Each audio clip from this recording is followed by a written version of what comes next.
Hey! Onye na-ewuzi n'obodo na epụta na-achọ ebe mmadụ nwụrụ ebe a na-amụta nwaanyị, ebe a na-eme traditional marriage ka o wee lijigodo nri.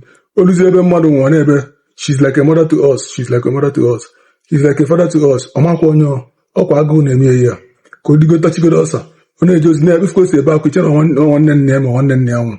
Ọmakwa onye nwụrụ na ọkwa agụụ ka ọ na-ebelu.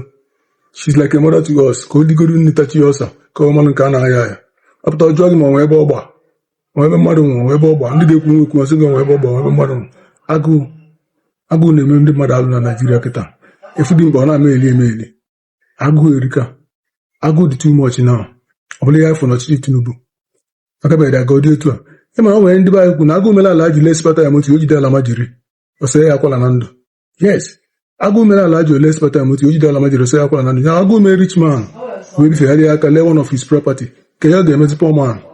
Ọ ga-ebezi poor man ebe ọ ga-egbuzi poor man ọ ga-agwụ ya ka ji abacha gwụ ya ka ji mmanụ mana nwere dị ọ ga-adị mma maka sị ndị fesiri kegota moto ka a na-anwa bụ draiva ọ ga-adị mma bụ kọndọktọ ọkwa nke ọrịa n'ọnụ ka emesie kpom